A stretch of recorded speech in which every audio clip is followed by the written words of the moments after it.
Yan, today is Sunday. Nagluluto ko.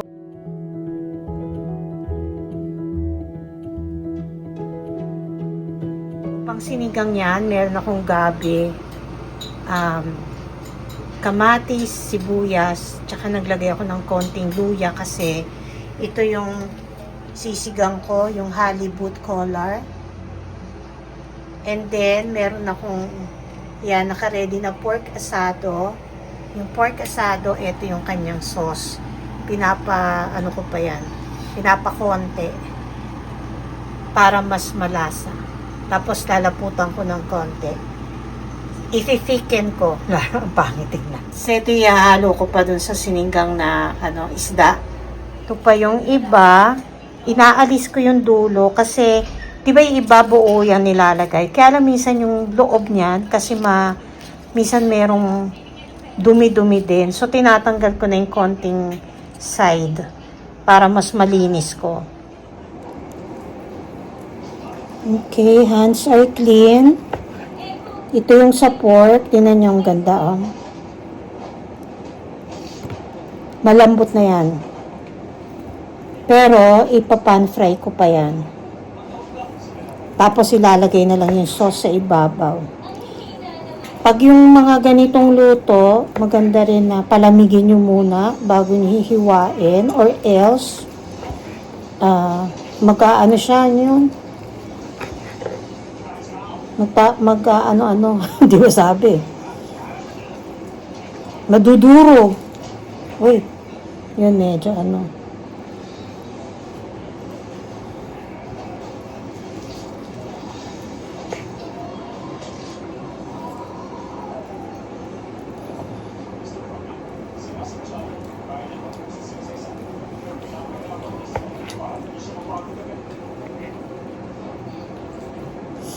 Pwede rin to sa beef. Yung mechado, gaganituhin. Then, nagaganon mami ko dati. Nakapag-try na rin ako yun noon, yung beef na knee slice.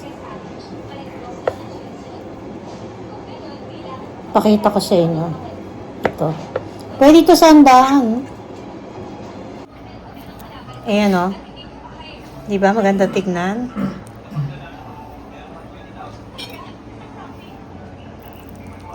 Oh.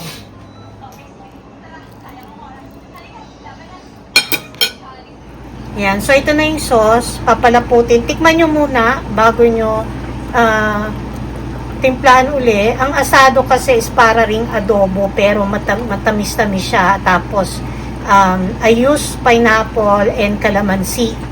Hindi suka Yun. May pineapple pa nga dyan kaya lang sasalain ko yan mamaya pag ilalagay ko na sa sauce. So, pati thicken na lang siya ng cornstarch with water para malapot ang sauce. Ito, nilagay ko na yung kasi ito hindi ko ma-chop. Babalik na rin ko na lang. Matigas kasi yung Inalis ko muna ito dahil malambot na pala yung gabi. So, nilalagay ko na yung pechay. Kung may iba kayong gulay na matigas, like mga sitaw, tanggalin nyo muna yung fish para hindi siya hindi siya yung ma-overcook kasi matagal-tagal lutuin yung Pakpang ko lang to saglit. Tapos na yan. Yan, ready na siya. Hindi ko muna hinalo, basta lagay ko sa ibabaw yung gabi. Kasi nandun yung fish mamaya ko na Tapos eto na yung sa asado, lagyan natin ng sauce.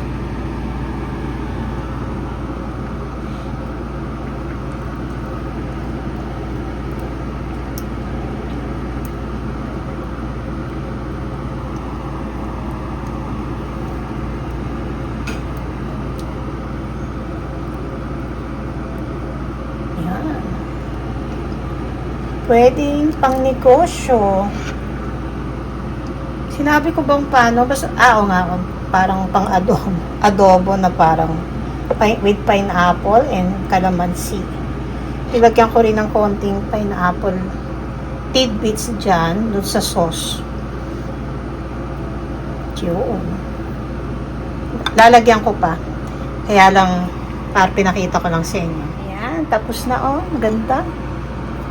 Maaga pa, 9:30 pa lang.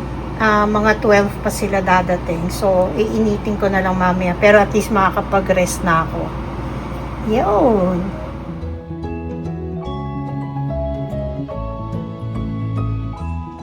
Magandang hapon. Ayan na naman ang mga puti-puti. Ang bilis naman itong puting to, nakakainis. Dati mga 2 months, naging 1.5 months na nakikita siya uli. Aba minsan 3 weeks pa lang nakikita mo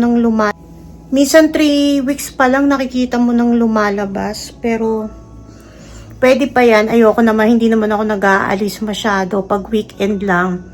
Tas dyan lang kami umaalis. So, unless may party, pag yung marami na dito, kinukulayan ko na kasi nakakahiya naman.